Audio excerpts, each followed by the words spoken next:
So hello and welcome, आप सभी लोगों का बहुत बहुत स्वागत। सोशियोलॉजी की इस क्लास में जो चैप्टर फर्स्ट है, पार्ट थर्ड है, वीडियो का लास्ट पार्ट है ये। और आपको इसमें समझाने की कोशिश करी जा रही है कि किस तरीके से हमारे भारत के अंदर अंग्रेजों के आने के बाद स्ट्रक्चरल चेंज यानी कि संरचनात्मक बदलाव किस तरीके से देखने को मिलता है, वो इस पार्ट में समझाने की कोशिश करी जा रही है। आपको पता है कि सोशियोलॉजी की दो बुक है, Indian society and the social change and the development India. तो अभी हमारी ये बुक चल रही है और इसका हमने आपको पता है कि स्ट्रक्चरल चेंज जो 8 यूनिट है, 8 मार्क्स की है, इसके ऊपर डिस्कशन चल रहा है हमारा। और आप अगर हमारे साथ ई पाठशाला के साथ जुड़े हुए हैं तो ईपी फैमिली के साथ जरूर जुड़िएगा। टेलीग्राम अकाउंट है, आपको हिंदी इंग्लिश में नोट्स, हाईली रिपीटेड क्वेश्चन और सैम्पल पेपर के प्रैक्टिस के लिए जो भी चीज़ें एग्जाम के टाइम पीरियड पे ज़रूरी होती है वो सारी की सारी चीज़ें आपको मिल जाती है। तो इसका ये फ़ायदा है, ज़रूर जुड़ने की कोशिश करिएगा। अगर आप इंस्टाग्राम पे भी अवेलेबल हैं तो आप हमारे साथ इंस्टाग्राम पे जुड़ सकते हैं, जिसमें आप किसी प्रकार की कोई भी क्वेरीज होती हैं वो हमें दे सकते हैं, हम उस पर काम करेंगे। जब भी हम लाइव सेशन इंस्टाग्राम पे लेते हैं या इंस्टाग्राम पे लाइव आपके साथ कुछ भी चीज़ डाउट डिस्कशन करते हैं तो हम वहाँ पे भी आप सभी लोगों के साथ जुड़ने की कोशिश करते हैं। लास्ट पार्ट हमारा अर्बनाइजेशन और इंडस्ट्रियलाइजेशन के ऊपर था। हमें पता था कि पूरी तरीके से जो अर्बनाइजेशन होता है, पहले अर्बनाइजेशन होगा और उसके बाद ही किसी इलाके के अंदर हमें इंडस्ट्रियलाइजेशन देखने को मिलता है।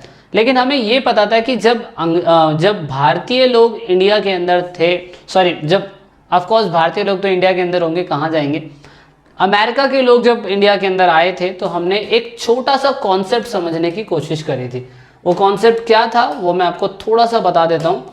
आपने नोटिस करा होगा कि शुरुआती समय में जिस समय मुगल्स थे तो उस टाइम पीरियड पे कोस्टल लाइन के आसपास का इलाका नहीं, बल्कि हमें इंडिया के अंदर के जो इलाके थे हमें वहाँ पे इंडस्ट्रियलाइजेशन होता हुआ देखने को मिला था। जहाँ पे ऑफकोर्स शाहजहाँ, अकबर, बाबर या हुमायूं, औरंगजेब जहाँ पे भी रहते थे वो कोस्टल लाइन पे उनका राज नहीं था। लेकिन हमें इतना पता था कि जैसे ही वो लोग कोस्ट आते हैं अंग्रेज लोग, तो उनका शासन कोस्टल लाइन के ऊपर ज़्यादा अच्छा हो जाता है और इसी वजह से व्यापार, बिजनेस या इंडस्ट्री लैंड बेस से हट के सी बेस पे आ जाती है। इतना हमने लास्ट पार्ट में समझने की कोशिश करी थी। अब इंडस्ट्री अगर आ जाती है तो अर्बनाइजेशन तो उस इलाके के अंदर होगा ही होगा और साथ में इंडस्ट्रियलाइजेशन यानी कि इंडस्ट्री बढ़ेगी। और अगर इंडस्ट्री बढ़ेगी तो हमें पता है कि फैक्ट्रीज बढ़ रही है तो हमें एम्प्लॉयज़ की ज़रूरत है। तो इंडिया के अंदर खास बात ये थी, सबसे इम्पॉर्टेंट बात, कि इंडिया में सस्ते मजदूर मिलना बहुत आसान था। तो सस्ते मजदूर हमें मिल जाते थे और इन लोगों ने सबसे पहले कलकत्ता के अंदर फोर्ट विलियम आपको जगह दिखाई देगी और कलकत्ता में सबसे पहले इन लोगों ने टाउन प्लानिंग स्टार्ट करी। क्योंकि आप लोगों को बहुत अच्छी तरीके से पता होगा, अगर आपने मेरी हिस्ट्री की सीरीज देखी होगी तो हमें पता है कि 1757 में बैटल ऑफ प्लासी लड़ने के बाद सबसे पहले बंगाल ही एक ऐसी प्लेस बनी थी जहां पर इन लोगों ने हुकूमत चलाई थी। सिराजुद्दौला को वहां से हटाया गया और उसके बाद बंगाल में नई फैक्ट्री लगा दी गई। क्योंकि हमें पता था कि जहांगीर के टाइम पीरियड में इन्होंने वहां से फरमान ले लिया था और अपनी फैक्ट्री जो थी इन्होंने बनानी चालू कर दी थी। अब फैक्ट्री बनाने के बाद इन लोगों को बाद में सिक्के बनाने की परमिशन मिल गई। हमारे इंडिया के अंदर रॉ मटेरियल मिलता था इन लोगों को और दूसरी कंट्री में, अपनी कंट्री में लेके चले जाते थे, वहाँ से गुड्स बना के फिर यूरोप की कंट्री में बेच दिया करते थे। मतलब आम के आम गुठलियों के दाम इनके लिए बहुत अच्छे तरीके से अवेलेबल रहते थे। तो अब मेन बात ये होती कि बैटल ऑफ प्लासी जब हुई और कलकत्ता को जब इन्होंने एस्टैब्लिश कर दिया तो उसके बाद ये लोग वहीं नहीं रुके। कलकत्ता, बम्बई और मद्रास, इन लोगों ने पूरे इलाके के अंदर कॉलोनी बनानी चालू कर दी और इंडस्ट्रियलाइजेशन बहुत तेजी से ये लोग करने लग गए। अब मेन फोकस दोस्तों आपको किस चीज़ पे करना है, सोसाइटी कैसे चेंज हो रही है आपको समझ में आ रहा है। अर्बनाइजेशन हो गया, अर्बनाइजेशन के बाद फैक्ट्री अंग्रेजों ने लगानी चालू कर दी। जब अंग्रेजों ने फैक्ट्री लगानी चालू कर दी तो उसके बाद अंग्रेज लोग यहीं नहीं रुके। अंग्रेजों ने मुंबई के अंदर सबसे पहले रेलवे लाइन बिछानी चालू कर दी। रेलवे लाइन बिछानी चालू कर दी तो इन लोगों ने क्या करा, इन लोगों ने जो व्यापार कोस्टल लाइन से होता था, अब ये रेलवे लाइन कनेक्ट करके जो गांव देहात के अंदर के रॉ मटेरियल्स थे, जो बेचारे हाथों से बनाने वाले, जो कॉटेज इंडस्ट्री वाले मजदूर थे, इवन इन्होंने उन लोगों का धंधा रोजगार छीन लिया। तो सोचिए कितना ज़्यादा बदलाव हुआ सोसाइटी के अंदर। अंग्रेजों को सिर्फ और सिर्फ प्रॉफिट से मतलब था और किसी भी चीज़ से मतलब नहीं था। तो इन लोगों ने कोस्टल लाइन को डेवलप करके इंडस्ट्री यहाँ बिछा दी, इंडस्ट्री इन लोगों ने कहाँ बिछा दी दोस्तों, इंडस्ट्री इन लोगों ने यहाँ बिछा दी, यहाँ इंडस्ट्री लगा दी, यहाँ फैक्ट्री लगा दी और लोगों को रोजगार के लिए यहाँ बुला लिया गया। रॉ मटेरियल अगर इनको यहाँ से लाना होता था तो ऑफकोर्स इन लोगों ने रेलवे लाइन बिछा दी और रॉ मटेरियल के ऊपर फिर इन लोगों ने क्या कर दिया, पूरी तरीके से कनेक्ट करने ये लोग लग गए और यहाँ से रॉ मटेरियल उठा के इन लोगों ने बनाया और इस तरीके से बॉम्बे, कोलकाता, मद्रास इतना डेवलप हो गया कि इनके पास चांदी ही चांदी आने लग गई। अब इंडिया के अंदर सिंपल सा सिस्टम था इन लोगों का कि इनके लिए इंडिया के अंदर कंट्रोल करने का मतलब सिर्फ और सिर्फ लाभ कमाना था और लाभ ये दो तरीके से कमाते थे।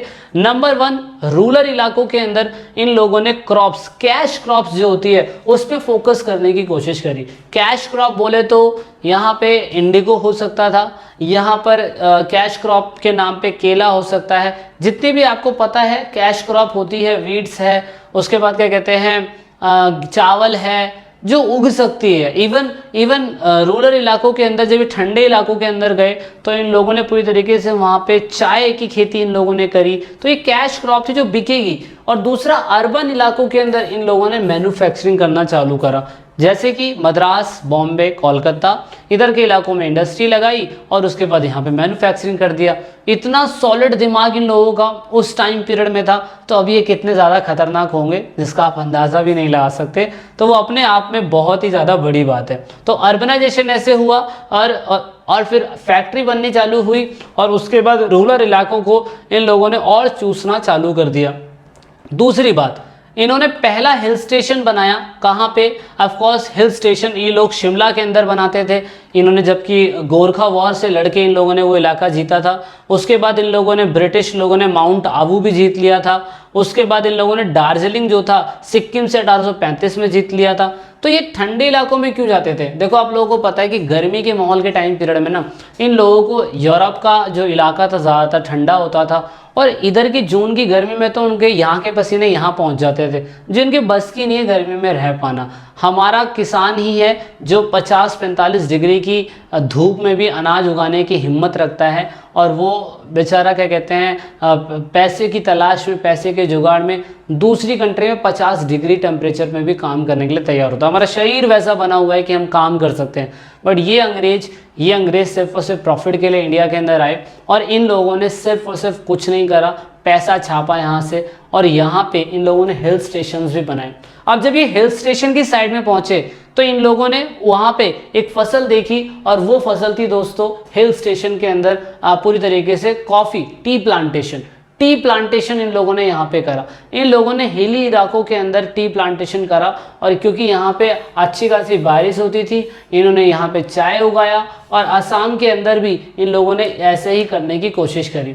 अब यहाँ पे ये लोग टी प्लांटेशन तो करते थे क्योंकि क्लाइमेट अच्छा था और ब्रिटिशर्स लोगों के लिए ये लगता था कि जो गर्मी है ना, वो गर्मी उनके लिए ऐसा लगता था कि यह बीमारी का इलाका है और यहाँ पे हमारे सैनिक जो हैं दिक्कत में आ जाएंगे, बड़े बड़े ऑफिसर जो हैं इसीलिए वो गर्मियों में रहना पसंद ही नहीं करते, वो ठंडे इलाकों में रहना पसंद करते हैं। अगर आप देखें तो हिल स्टेशन जो है ऑफ कोर्स कॉलोनियल इकोनॉमी के लिए बहुत इंपॉर्टेंट था। इन लोगों ने कॉफ़ी और उसके बाद क्या कहते हैं टी वहीं उगाई।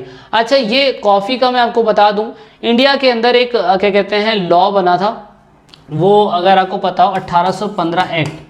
शायद से आप इतनी हिस्ट्री तो नहीं पढ़ते होंगे लेकिन थोड़ा सा मैं बता दूं, क्योंकि हमारे इंडिया के अंदर ईस्ट इंडिया कंपनी आई थी। ईस्ट इंडिया कंपनी में जो कंपनी को फाइनेंस करने वाले लोग थे वो ब्रिटेन के बहुत सारे पूंजीपति थे, बहुत सारे बड़े बड़े पूंजीपति। अब ये पूंजीपति जो थे दोस्तों, ये पूंजीपति ही ईस्ट इंडिया कंपनी के अंदर पैसा लगाते थे और ईस्ट इंडिया कंपनी उनको पैसा क्या कहते हैं ब्याज के समेत वापस कर दिया करती थी। फिर आप लोगों ने 11वीं क्लास में पढ़ा था कि 11वीं क्लास में उन्होंने बताया था कि ब्रिटेन के अंदर औद्योगिक क्रांति हुई थी। बहुत बड़ी मात्रा के अंदर ब्रिटेन ने पूरी तरीके से इतनी ज़्यादा इंडस्ट्रियलाइजेशन कर दिया कि उनका जो खुद का कंट्री का बनाया हुआ सामान वो उनकी कंट्री के अंदर ही नहीं बिक रहा था। इसलिए 1815 के टाइम पीरियड में इन लोगों ने एक ऐसा एक्ट बनाया जिसमें ब्रिटेन के कंपनी के लोग भी अपना सामान भारत बेच सकते थे, भारत में बेच सकते थे। सोचिए, जब हमारी कंट्री का सामान था पहले तो हमारे यहाँ से रॉ मटेरियल लेके जाते थे और वहाँ से रॉ मटेरियल बनाने के बाद फिर हमारी कंट्री में थोड़ा बहुत ये लोग सामान, सिर्फ कंपनी ही व्यापार करती थी, कंपनी ही बिजनेस करती थी 1815 से पहले। लेकिन 1815 के बाद कंपनी ने तो व्यापार करा ही करा, पर ब्रिटेन के रहने वाले लोगों ने, ब्रिटेन की बड़ी बड़ी कंपनियों ने, ब्रिटेन के बड़े बड़े मालिकों ने, उन्होंने भी व्यापार करना भारत में चालू कर दिया। बस ईस्ट इंडिया कंपनी ने ये कहा कि देखिए कॉफ़ी और क्या कहते हैं चाइना से व्यापार, कॉफ़ी टी और चाइना से व्यापार, चाय और चाइना, इससे व्यापार सिर्फ ईस्ट इंडिया कंपनी करेगी, बाकी इंग्लैंड का, ब्रिटेन का कोई भी व्यक्ति चाइना से और कॉफ़ी और चाय का व्यापार नहीं करेगा। इसी वजह से हमारी कंट्री के अंदर जब ब्रिटेन का सामान बहुत बड़ी मात्रा में इंडिया में आने लग गया तो उसके बाद तो बहुत बड़ी दिक्कत हो गई और पूरा का पूरा बाजार ब्रिटेन से छप गया और उसके बाद हमारे खुद के उद्योग बहुत ज़्यादा कमज़ोर होते चले गए। आज भी देख लो चाइना का सामान पूरा हमारी ही मार्केट के अंदर छाया हुआ है। चाइना को हमने बैन कर दिया ना तो हमारे इंडिया के अंदर सामान भी नहीं मिल पाएगा कुछ भी। सोचिए, थोड़ा सा सोचिए, लॉजिक सोचिए।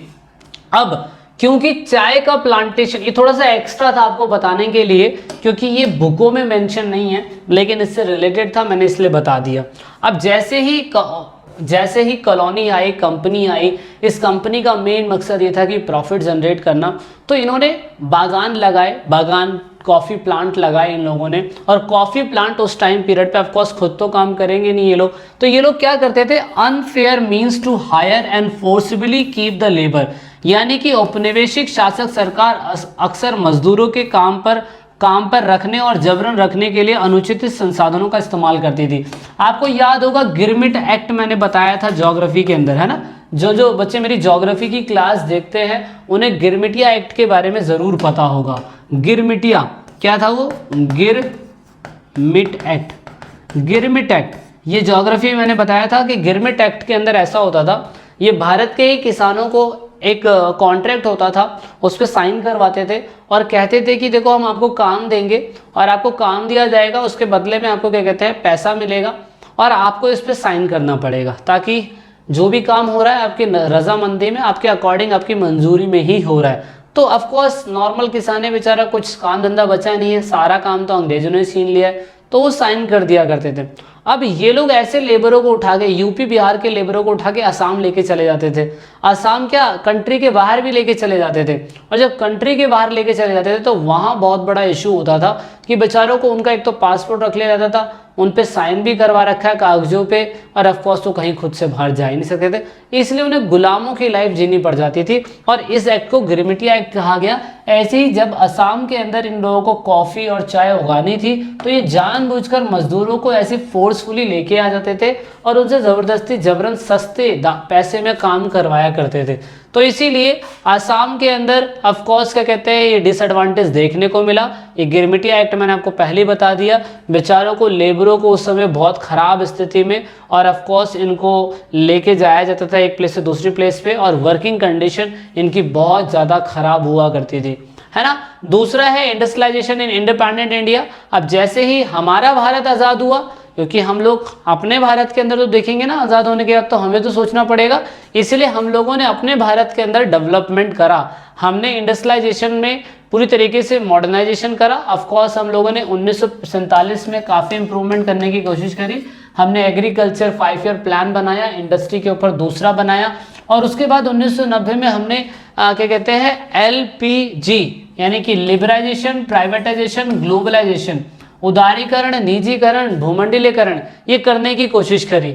इवन हम लोगों ने अपने इंडिया के अंदर एक प्रोस्पेरियस, समृद्ध तरीके से हमने प्लानिंग बनाया कि हम लोग प्लान करके किसी चीज़ को, किसी इंडस्ट्री को स्टार्ट करने की कोशिश करेंगे, जिसमें हमारा मेन मकसद होगा फर्स्ट 5 ईयर प्लान में हम लोग एग्रीकल्चर में काम करेंगे, जिसमें हम लोगों ने कहा हम डैम्स बनाएंगे, उसके बाद क्या कहते हैं हम बचत की कोशिश करेंगे, पंचवर्षीय योजना लेके आएंगे। 1960 और 70 के दशक में हम लोग पंचवर्षीय योजना लेके आए, हालांकि इनमें कुछ कमियां थी लेकिन हमें समय के साथ साथ इनको ठीक करते रहे। और उसके बाद हमारे इंडिया के अंदर अर्बनाइजेशन होना चालू हुआ। अर्बनाइजेशन के अंदर हम पूरी तरीके से कोशिश करते थे कि लोग क्या कहते हैं, जो नॉर्मल धंधे पेशे वाले लोग हैं उनको नॉर्मल रोजगार तो मिल सके। तो इसीलिए रोजगार की तलाश में, बेहतर जीवन की तलाश में लोगों को एक प्लेस से दूसरे प्लेस पे जाना पड़ता था। ये दोस्तों आपने क्लास 12th में ये वाला पार्ट पढ़ा होगा, माइग्रेशन वाला। इस साल आई थिंक गवर्नमेंट ने माइग्रेशन वाला चैप्टर हटा दिया है, लेकिन ये वाला पार्ट आप सभी लोगों के लिए बहुत ज़रूरी है, ये पार्ट आपको ये समझाने की कोशिश करता है कि जब इंडिया के अंदर मतलब जब रोजगार की व्यवस्था स्टार्ट हुई थी तो लोगों को गांव से शहरों के अंदर जाना पड़ जाता था। तो ये माइग्रेशन का कारण था कि अगर कोई बंदा गांव से शहरों के अंदर जाता था तो पुल फैक्टर और पुश फैक्टर मैटर करता था। मतलब यूपी बिहार का किसान ज़्यादातर दिल्ली, मुंबई, कलकत्ता, बैंगलोर, बनारस इधर के इलाकों में काम धंधे की तलाश में जाता था, क्योंकि जहाँ पे वो रहता था उसको वहाँ पे ना तो अच्छी लाइफस्टाइल मिल पाती थी और ना ही अच्छा रोजगार, ना ही अच्छा पैसा मिल पाता था। लेकिन जो बंदा दूसरी प्लेस पे जाता था उसको अच्छा प्लेस, अच्छा रोजगार, अच्छी मनी सब कुछ मिलती थी, इसीलिए यहाँ पे लोग माइग्रेट होते थे। भारत के अंदर ये सिनेरियो बता रखा है कि महिला और पुरुष किन किन वजह से माइग्रेट होते होंगे, तो ये थोड़ा सा आपको समझ लेना है। माइग्रेशन के कॉन्सिक्वेंसेज भी अलग अलग होते हैं कि economic consequences, social consequences, democratic consequences, इतना आपने पढ़ना नहीं है। हाँ, लेकिन हमें पता है कि धीरे धीरे करके सिटी भी इवॉल्व हुई थी। मतलब एंशिएंट सिटी अलग थी, मिडिवल सिटी अलग थी, मॉडर्न सिटी अलग थी, है ना। इंडस्ट्रियलाइजेशन इंडिया के अंदर बहुत तेजी से होने लग गया था। जब 2011 और 12 की बात हुई तो उसमें हम कह सकते हैं काफ़ी तेजी से हमें डेवलपमेंट देखने को मिला, क्योंकि हमें देखने को मिला कि जनसंख्या बढ़ रही है, इसीलिए शहरीकरण होना ज़रूरी हो गया। It is due to development of planted cities. मतलब हमने कहा कि जब जनसंख्या बढ़ रही है तो हमें शहरीकरण तो करना है, लेकिन इंडस्ट्री भी बढ़ानी है। और शहरीकरण हम लोग कर रहे हैं तो हमें शहरीकरण करने की ज़रूरत है, क्योंकि ऐसे तो अनऑथराइज्ड कॉलोनी, अनऑथराइज्ड तरीका हो जाएगा सारा। इसीलिए हम लोगों ने पॉपुलेशन साइज को मद्देनज़र रखते हुए हमने फिर इसको काफ़ी अच्छा करने की कोशिश करी। जैसे कि कई लाखों की, करोड़ों की आबादी वाली जनसंख्या शहर बनती जा रही थी, जैसे कि मुंबई, दिल्ली, कलकत्ता, चेन्नई, बेंगलोर, हैदराबाद, अहमदाबाद, पुणे, सूरत, जयपुर, ये बनने चालू हो गए थे। इसलिए हम लोगों ने टाउन प्लानिंग के ऊपर फोकस करा, अर्बनाइजेशन भी करा, इंडस्ट्रियलाइजेशन भी करा, लेकिन साथ में हम लोगों ने स्मार्ट सिटी जो थी उसको बनाने की भी शुरुआत कर दी। तो स्मार्ट सिटी के अंदर कैसा क्या कुछ होना चाहिए ये आपको आगे इन फ्यूचर में पीसीएस के एग्जाम में फ़ायदा करेगा। इवन क्लास 12th की आपको ज्योग्राफी की बुक में मिल जाएगा। तो जब ज्योग्राफी की बुक हम कराएंगे तो मैं उसमें भी डिटेल में आपको बताने की कोशिश करूँगा। अभी के लिए इस चैप्टर के अंदर मेन यही था। आई होप आप सभी लोग हमारे साथ ईपी फैमिली पे जुड़े होंगे। सभी लोगों को सब कुछ मिलेगा, फ्री में मिलेगा, जरूर जुड़ने की कोशिश करेगा। वीडियो अच्छी लगी है, आपको थोड़ी बहुत वैल्यू देके जा रही है, तो वीडियो को लाइक शेयर सब्सक्राइब जरूर करिएगा। जब तक के लिए जय हिंद, जय भारत, वंदे मातरम।